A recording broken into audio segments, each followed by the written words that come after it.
Hey all. So, back with yet another Spotlight with context. This time we are talking about the overhaul to Sentry. I know this one has been long awaited. Here's hoping y'all like it. Some of you won't, because I'm going to be blunt out of the gate. This is not aimed at Battlegrounds. And so I know for a certain number of my viewers that instantly means this character is dead on arrival. That's fine. You can close YouTube.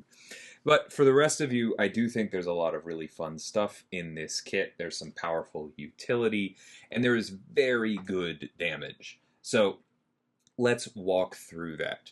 Champion attributes, we start with survivability. There is some regen in this kit. It can be very real. This kit also synergizes very well with inequity. Both of those things help out, but not a great amount of tank stats. This is kind of what it always sounds like when I talk about a survivability score of 3. It is a little bit above average. There are some nice things, but nothing too special. Damage of 5, like I said, this is not damage of 5 in Battlegrounds. This is closer to like Aegon damage 5. Once he gets rolling, Sentry has access to more damage than almost any other character in the contest. It is very dramatic and very good, but it takes a while to get there. His runway has actually been increased even from where it used to be, but it has been made more consistent, I think more fun, more interactive, easier to understand, and the payoff is much better. Ease of use 4, like we said, generally easier to understand, easier to use. Basically, the way you use Sentry is you hit the opponent a lot, and then you throw specials, and you do more damage, and you do that a bunch of times in a row, and then you do a lot more damage. Utility of 3, the main one is that Sentry is the first character to use the Halt debuff, which is effectively Grit, but as a debuff on the opponent, but there are a few other things in here that help out. Defender Strength of 1, his animations didn't change, so if you had trouble with those, then maybe this will feel like more than a 1. I know I've always... His basic moveset can sometimes catch you as you're dashing back. Short of that, there's not really anything Defender leaning in this kit, so it's about as easy as we're ever going to get. Jumping into strengths and weaknesses, we talked about ramping damage. This is particularly good over the course of a quest, but a very long single fight could also be a good target for Sentry as well. He has a lot of debuffs. A lot of them are junk debuffs, which kind of just work to fuel the rest of his kit and or inequity and despair, like we talked about, but there's some really good ones in there too. And then buff conversion. Sentry has been reworked to kind of occupy a similar space to Mr. Negative, where he has a bunch of buffs that he can convert into Furies himself, meaning that he can just kind of eat whatever's on him and use it as fuel. Now, weaknesses. Anybody who has this many buffs is probably going to be weak to Purify, and Sentry is not an exception, right? Energy resistance is another big problem. Sentry has huge bursts of energy as he ramps, and so shutting those off is going to be a big problem. And then atrophy. Sentry needs to convert his buffs, and so while they can't be nullified off him, he does need at least a little bit of time to hold on to them so that he can convert them.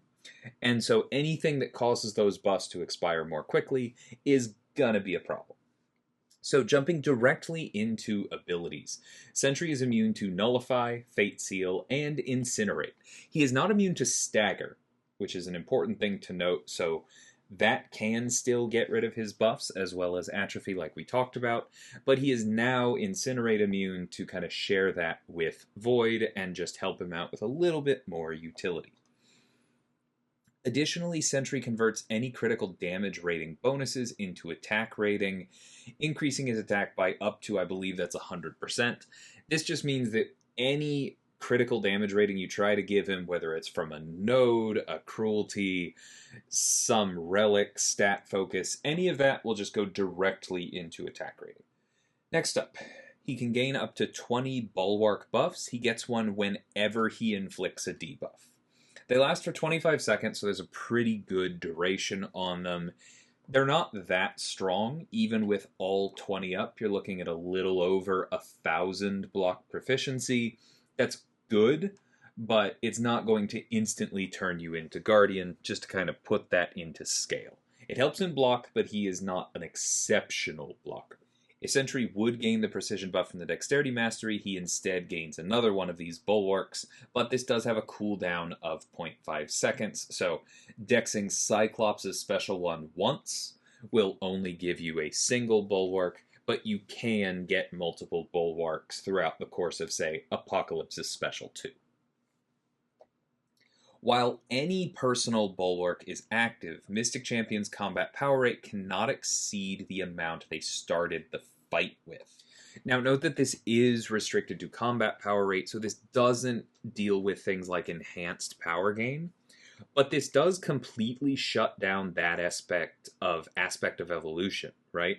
Unfortunate wording there. But the part of aspect of evolution where their combat power rate goes up and up and up every time they cross a bar, Sentry locks that down entirely. Additionally, he doesn't let Sasquatch benefit from his extra combat power rate while the opponent has a buff. There are a few other places where that comes up, mostly node-based, but it's a nice little ability that basically nobody else has. Moving on to buff conversion. On the final hit of a special attack, Sentry converts all active buffs into a 15-second passive of the corresponding type. So his bulwarks get stronger. They still have that max stacks of 20, but now having all 20 of them gets you over 2,000 block proficiency. That is significantly better. And then you can start gaining the Bulwark buffs again, and that is when Sentry starts blocking really well. Fury passives increase attack rating by a pretty significant amount. That's 10% each, if I remember correctly, and you can get up to 40 of them, so that is up to 5 times your starting attack rating. And then regen passives also stack up to 20 and gain a fair amount, right? You multiply that by 20, you're looking at 16,000 health. If you have all of them, then you factor in recovery, right? And that's on top of any regen you've gotten from these effects while they were still buffs. And then this last point is really important. Any effects not listed are converted into Fury passives. So if Sentry is gaining any buffs from a node, or from an incursions hack, say, then those are turned into Fury passives and help you build up towards that max stacks of 40. Next up, solar forms. This part is going to be familiar, but it is also pretty different. So don't assume that this is the same if you are used to the current form of Sentry. Whenever he converts a buff into a passive, he gains 1 solar energy.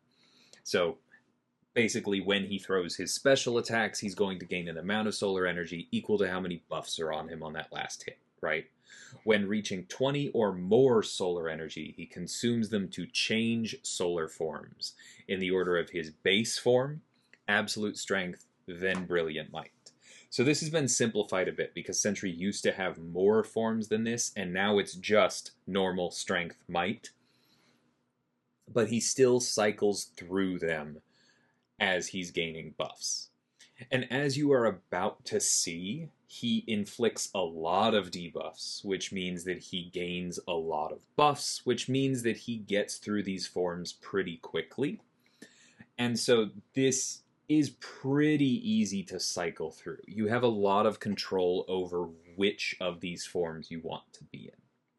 So while not in a solar form, meaning while he's in his base form, right?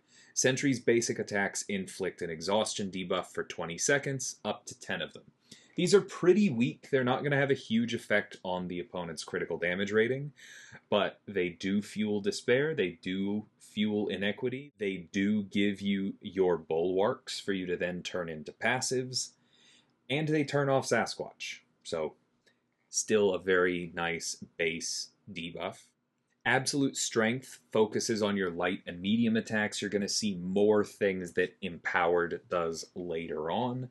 But the first thing it does right out of the gate, as we see here, is that Empowered attacks inflict a 10% Wither debuff, also for 20 seconds, also up to a max stacks of 10. So once you get into this mode, you drop your exhaustion, you're worse against somebody like Sasquatch, but now you have ability power rate control in the form of these withers, if that's what you need to focus on. Brilliant Might empowers heavy attacks, so this is all heavy spam. While active, heavy attacks inflict energy vulnerability debuffs for 20 seconds. Again, that max stacks of 10. This one is all about damage, right? Because you're going to see Sentry has bursts of energy damage, and so energy vulnerabilities are just boosting your damage payout. All empowered attacks, as you can see here, deal an additional 50% of the damage dealt as a burst of energy damage, and gain attack rating for each debuff on the opponent up to 99. So Sentry by himself is going to have trouble getting up to 99 debuffs most of the time, but this will also combo with anything that you are getting from other nodes or, again, incursions, which is one of the places he was specifically targeted. When reaching 20 solar energy while in Brilliant Might, instead of cycling, you remove all of your solar forms, so you go back to the base form and you gain a reality warp. And so let's talk about those, because this part is a little bit familiar. So reality warps are somewhat familiar because they were Sentry's ramping mechanic before, and they could be persistent if you had enough health. That's no longer a requirement. It's just you automatically hold on to these throughout the rest of the quests. They stack up to 10 now, and you get these scaling benefits as you go. Sentry also gains a reality warp whenever he wins a fight, and loses one whenever he's defeated. So this does mean that even if you kill the opponent too quickly to get up to Brilliant Might and then convert your buffs, you still get a reality warp for winning. That can be very important in certain scenarios. And each reality warp increases the attack rating empowered attacks gain per debuff by 50%. So when you have 10 of them, that attack rating up above is being multiplied by 6. And that is on top of the Furies in Sentry's kit. His attack rating gets really, really big. When you have 3 or more reality warps, then heavy attacks refresh personal debuffs, so it's a lot easier to hold on to them. Most of his debuffs are already 20 seconds, so it's not that hard to keep some of them up, but this especially makes it much easier to hold on to Sentry's withers if you really need that utility. While at 6 or more reality warps, charging a heavy attack after landing a first medium attack inflicts a stun passive. So this basically lets you have that chain into stun behavior that somebody like Chavez does, but it is restricted to just after your first medium. It's not after any non-combo ending attack, it's just after the first medium. And so this is your opponent gives you an opening, right? Either you parry them or you're punishing their heavy or special. You make contact with that medium, you immediately go for the heavy, right? So it makes it much easier to land your heavy because you don't have to stun your opponent. And that stun also means that you don't have to worry about stand your ground because they're stunned, right? That's one of the biggest benefits there. As long as you land the medium, you're stunning them. If you're stunning them, they can't quickly block you.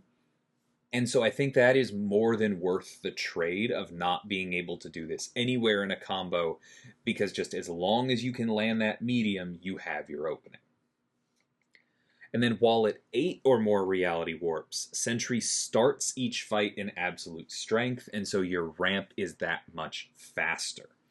That's potentially a problem if you've ramped and you face a giant Sasquatch, because now you have to go back to your base form, but in pretty much any other situation, that's an upgrade. It means you start with your ability power rate control online, you start with empowered attacks, and therefore you're doing a lot more damage out of the gate.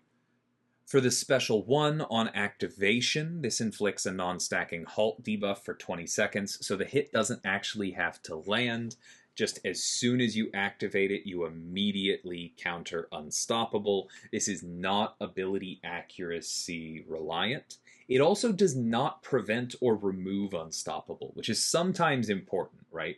If you're facing an opponent like Rintra, who just heals while they're unstoppable, This won't actually answer that part, but it will allow you to hit into them safely. So that also lasts for 20 seconds. This is very good utility if that's what you need. The special attack 2 gives Sentry Fury passives for each debuff on the opponent. So this is just that much more ramping on top of your buff conversion. It's also important to note that if you do not have sources of other buffs, such as incursion hacks or something, this is the only way in Sentry's kit to gain those Fury passives. Because he doesn't have any Fury buffs in the kit. He just jumps directly to these Fury passives. But you can get 10 of these and then throw another special and get another 10 of these if you're getting back to it quickly enough. So there's still that max stack of 40. But just want to call out that sometimes this is actually a very meaningful ramp of his attack rating, especially in those early fights when you're not gaining as much attack rating from your empowered attacks yet. And then Special 3, Channel the Void. Instead of Solar Energy, Sentry gains a regen buff for each buff converted into a passive by this attack.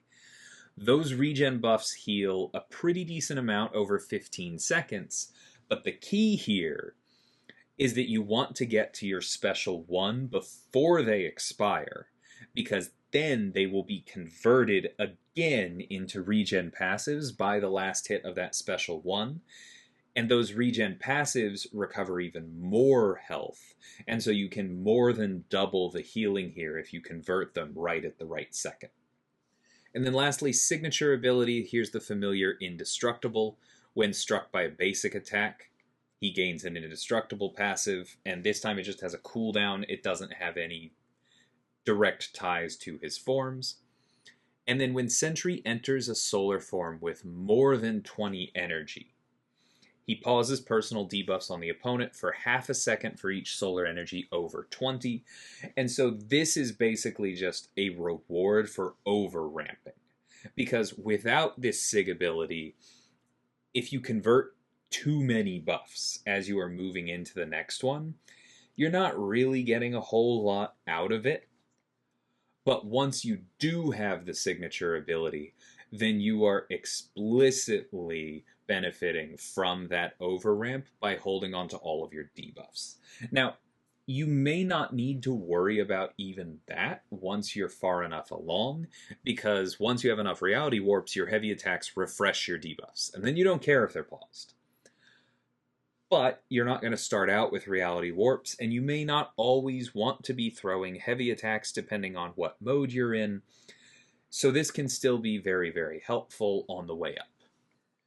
And then here with these synergies, you just see some very light updates. None of these are huge for Sentry, but they didn't necessarily make as much sense with the new kit, and so now they have been brought in line with that. We already talked about Despair and Inequity. Sentry is also very, very good with Resonate. It's another way to inflict debuffs and ramp even faster. So that is basically Sentry. The funny thing is that we went over a lot of stuff here, and his info page definitely got longer than it was. But the gameplay is really bone simple, right? You have 3 forms. One gives you exhaustion, one gives you wither, one just gives you more damage. All of them basically work the same way. Every time you hit the opponent, you're going to inflict debuffs, then give you buffs. You convert passives to move through the various forms.